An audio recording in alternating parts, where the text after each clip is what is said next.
మరో breaking news చూస్తున్నాం. పైకి చూస్తే రిచ్ గా కనిపిస్తోందని హోటల్కు వెళ్లి భోజనం చేశామంటే మన ఆరోగ్యాన్ని మనమే పాడు చేసుకున్నట్లే. ఎందుకంటే ఇటీవల కొన్ని హోటళ్ల యజమానులు నాణ్యత ప్రమాణాలను గాలి కొదిలేశారు. కల్తీ ఆహార పదార్థాలతో ప్రజల ఆరోగ్యంతో ఆడుకుంటున్నారు. ఇందుకు హైదరాబాద్ నగరం నిదర్శనంగా మారింది. తాజాగా అధికారులు నగరంలోని పలు హోటళ్లలో తనిఖీలు చేపట్టగా షాకింగ్ నిజాలు వెలుగులోకొచ్చాయి.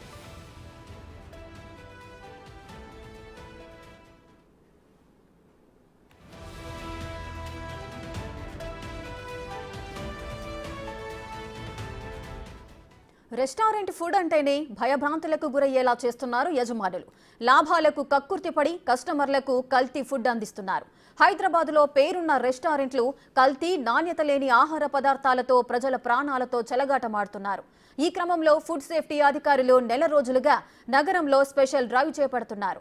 మొత్తం 3 సభ్యులతో కూడిన టాస్క్ ఫోర్స్ బృందాన్ని ఏర్పాటు చేశారు.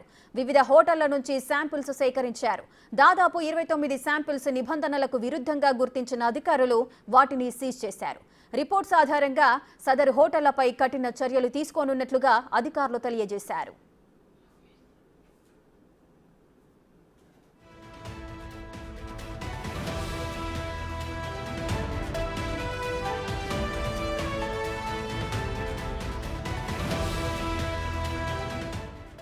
జీహెచ్ఎంసీ అధికారులు, రాష్ట్ర స్థాయి ఫుడ్ ఇన్స్పెక్టర్లు కలిసి నిన్న సోమాజిగూడలోని కృతుంగా హెడ్ క్వార్టర్ రెస్టోబార్, కేఎఫ్సీ రెస్టారెంట్లలో తనిఖీలు చేపట్టారు. అనంతరం పలు ప్రాంతాల్లో ఎఫ్ఎస్ఎస్ఏఐ లైసెన్స్ లేని సంస్థల పేరుతో తయారైన ఆహార పదార్థాలు, దుర్గంధంతో కూడిన వంటగదులు తదితర సమస్యలను అధికారులు గుర్తించారు. ఆ హోటళ్ల యాజమాన్యానికి నోటీసులిచ్చి నమూనాలను టెస్టులకు పంపించారు. ఈ నెల రోజుల్లో హైదరాబాద్లోని అనేక హోటళ్లలో అధికారులు దాడులు నిర్వహించారు. ఇటీవల ఖైరతాబాద్లోని కామత్ హోటల్లో నాణ్యత లేని టీ పౌడర్ను స్వాధీనం చేసుకున్నారు. షాహౌజ్ హోటల్లో నాసిరకం వంటలతో పాటు కిచెన్లో అపరిశుభ్రతను గుర్తించారు.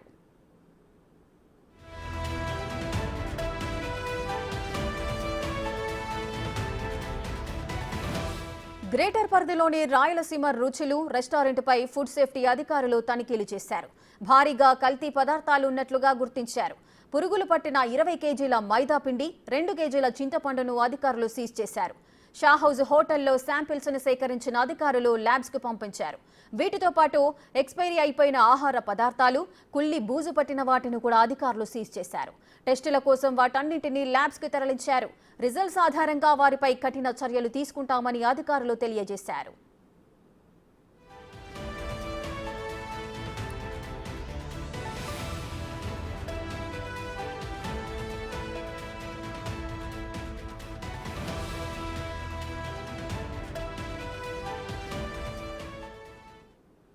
హైదరాబాద్లోని పలు ప్రాముఖ్యత కలిగిన హోటళ్లలో కల్తీ ఆహారాన్ని అమ్ముతూ కూడా ప్రజల ఆరోగ్యాలతో చెలగాటమాడుతున్న సందర్భాలు నెలకొంటున్నాయి. ఇందుకు నిదర్శనం హైదరాబాదే అంటున్నారు. అసలు ఏం జరిగింది, ఆ హోటళ్లలో నాణ్యత ప్రమాణాలు ఏ విధంగా ఉన్నాయో మా ప్రతినిధి గణేష్ అందిస్తారు. గణేష్, అసలు ఏం జరుగుతోంది? కాసులకు కక్కుర్తి పడే యాజమాన్యాలంతా కూడా ప్రజల జీవితాలతో, ఆరోగ్యంతో చెలగాటమాడుతున్నాయా? వారిపైన ఎటువంటి చర్యలు తీసుకునే అవకాశాలున్నాయి? ఖచ్చితంగా రేఖ, మీరు చెప్తున్నట్టు ఆహారం పైన, ఆహార భద్రత పైన ఎంత మనకి నిర్లక్ష్యం ఉంటుందంటే అటు అధికారుల నుంచి ప్రజల వరకు కూడా చాలా పూర్తి నిర్లక్ష్యం కొనసాగుతుంది. అంటే దాని రంగు, రుచి, వాసన తప్ప మిగతా ఏ విధంగా ఉన్నాయనేది ఎవరికి పట్టని పరిస్థితి కనిపిస్తుంది. ఇందుకే దాదాపుగా హైదరాబాద్లో లెక్కకు మించి హోటళ్ళు పెరుగుతున్నాయి. దాదాపు 66,000 హోటళ్ళు ఉన్నాయంటే ఇందులో చిన్న పెద్ద కలిపి హోటల్స్ ఇన్ని ఉంటే, కేవలం పెద్ద హోటల్స్ 21,000కు పైగా ఉంటే, చిన్న చిన్న హోటల్స్ లాంటివి 45,000కు పైగా కేవలం జీహెచ్ఎంసీ 627 చదరపు కిలోమీటర్ల పరిధిలో మనకి హోటల్ వ్యవస్థ అంతా కనిపిస్తోంది.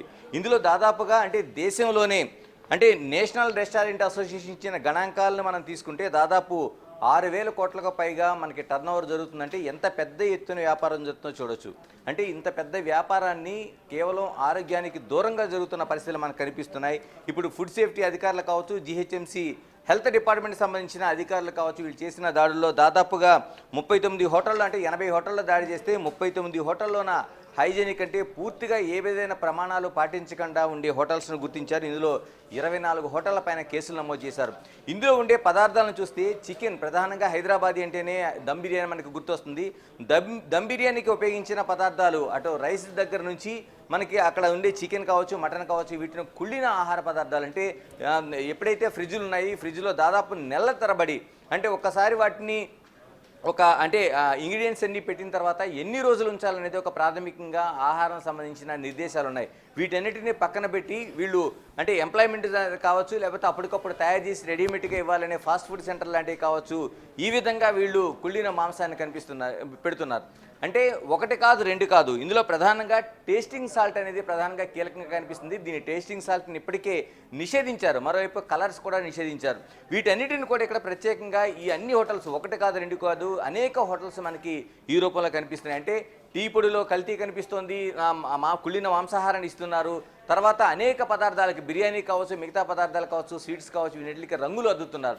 ఇవన్నీ కూడా ఆహారాన్ని తింటే పూర్తిగా అనారోగ్య పరిస్థితులు ఉంటాయనేది ఇప్పటికే ఫుడ్ సేఫ్టీ అధికారులు మనకి స్పష్టం చేస్తున్నారు. ఇటు ఎన్ఐఎన్ కావచ్చు, నేషనల్ ఇన్స్టిట్యూట్ ఆఫ్ న్యూట్రిషన్ కావచ్చు, అనేక హెచ్చరికలు జారీ చేస్తుంది.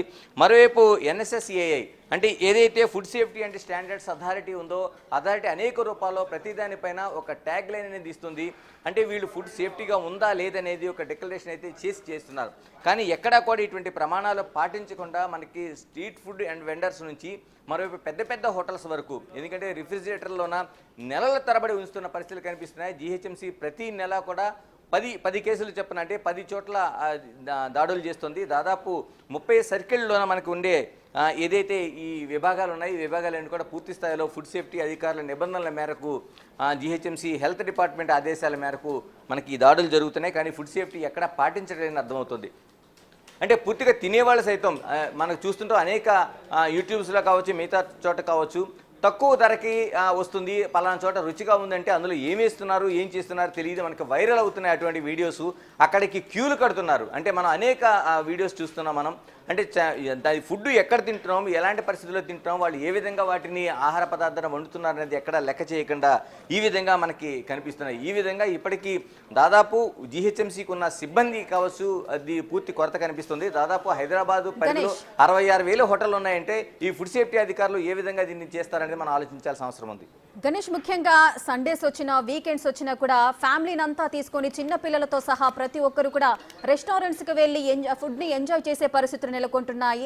ముఖ్యంగా హైదరాబాద్లో సిచ్యువేషన్ అయితే ఆ విధంగానే ఉంటుంది. కానీ ఇప్పుడు చూసుకున్నట్లయితే చిన్న పిల్లల్ని బయటికి తీసుకెళ్లాలి అంటే వాళ్ళకు ఒక విషయాన్ని మనం ఇస్తున్నాము అని విషయాన్ని కుటుంబ సభ్యులు కూడా గ్రహించాల్సి ఉంటుంది. సో ఆ కల్తీ ఫుడ్ తినడం వల్ల కూడా చిన్న పిల్లలు కూడా అనారోగ్య పాలయ్యే పరిస్థితులు ఉంటాయి. ఈ నేపథ్యంలో వారిపై ఎటువంటి కేర్ తీసుకోవాలి మనం? ఖచ్చితంగా మీరు చెప్పినట్టు ఒకప్పుడు వీకెండ్స్ మాత్రమే, శని ఆదివారాలు మాత్రమే చాలామంది ఫ్యామిలీతో పాటు రెస్టారెంట్కి వెళ్ళడం అనే కల్చర్ ఉండేది. కానీ ఇప్పుడు ఈ రోజున మనం చూసుకుంటే ఏ రెస్టారెంట్కి మధ్యాహ్నం పూట వెళ్ళినా, సాయంత్రం పూట వెళ్ళినా, ఉదయం పూట వెళ్ళినా మనకి పెద్ద ఎత్తున జనం కనిపిస్తున్నారంటే ఈ ఫుడ్ కల్చర్ అనేది ఏ స్థాయిలో పెరిగిందంటే ఇళ్లలో వండుకునే కంటే బయట తినే కల్చర్ అనేది పూర్తి స్థాయిలో పెరిగింది. దానికి అనేక కారణాలు కావచ్చు. అంటే రుచి, మిగతా అంశాలు ఒక పక్కన పెడితే మిగతావి అంటే చాలామంది అనేక ఈ వడివడి జీవితంలోన ఈ కార్పొరేట్ సెక్టార్లో కావచ్చు, లేకపోతే పెద్ద పెద్ద నగరాల్లో కావచ్చు, వీటన్ని టైంకి హాజరవ్వడం, వాళ్ళు ఫుడ్ ఇంటి దగ్గర నుంచి తీసుకెళ్ళడం కావచ్చు, తిరిగి మధ్యాహ్నం పూట లేకపోతే సాయంత్రం పూట ఇళ్లకెళ్ళి భోజనాలు చేసే పరిస్థితి ఎక్కడ ఉండదు మనకి. ఎందుకంటే చాలా పెద్ద పరిస్థితుల్లో రోజుకి 30 కిలోమీటర్లు 40 కిలోమీటర్లు ట్రావెల్ చేసి ఉద్యోగాలు చేసే పరిస్థితి కనిపిస్తుంది. అందుకని చాలా వరకు ఫుడ్ హోటల్లోనే ఒకప్పుడు శని ఆదివారాలు కుటుంబ సభ్యులతో వెళ్తే ఈ రోజున అనేక మంది ఉద్యోగస్తులు ప్రతిరోజు కూడా మనం చూస్తున్నాం, స్ట్రీట్ ఫుడ్ దగ్గర నుంచి పెద్ద పెద్ద హోటళ్ళ వరకు క్యూలు కడుతూ మనకు కనిపిస్తూ ఉంటారు. అంటే ఇలాంటి పరిస్థితుల మధ్య ఇలాంటి ఫుడ్ తింటే పెద్దవాళ్ళ పరిస్థితి పక్కన పెడితే చిన్నపిల్లలకు అనారోగ్యం పాలవుతున్న కేసులు అనేకం మనకు కనిపిస్తున్నాయి. లీలోఫర్ లాంటి హాస్పిటల్లో మనం ఒక్కసారి చూస్తే అనేక కేసులు మనకు బయటపడతాయి. ఎందుకంటే స్ట్రీట్ వెండర్స్ అమ్ముతున్న ఫుడ్ అంటే అప్పటికి రుచిగా ఉండొచ్చు కావని ఆ తర్వాత ఉండే అనారోగ్య పరిస్థితులు మనకి ఆందోళన కలిగిస్తున్నాయి. ఇలాగ అనేక కేసులు నమోదు చేస్తున్నాయి. ఇప్పటికీ చట్టం ఏదైతే మనకు కనిపిస్తుందో ఇది కేవలం అంటే పూర్తిగా అక్కడ తనిఖీలు చేయటం, ఆ ఫుడ్ని తీసుకెళ్ళటం, ఆ 1-2 రోజుల పాటు ఆ హోటల్ని సీజ్ చేస్తున్నట్టు ప్రకటించడం తప్ప పూర్తి స్థాయిలో చర్యలు తీసుకుంటున్న దాఖలాలు ఎక్కడా కనిపించకపోవడం, మరోవైపు దీన్ని అమ్ముతున్న వారు, తయారు చేస్తున్న వారిపై కఠిన శిక్షలు లేకపోవడం అనేది మనకి కీలకంగా ఉండడంతో అందుకని ఎక్కడా కూడా దీనికి బ్రేక్ పడే పరిస్థితి మనకు కనిపించడం లేదు.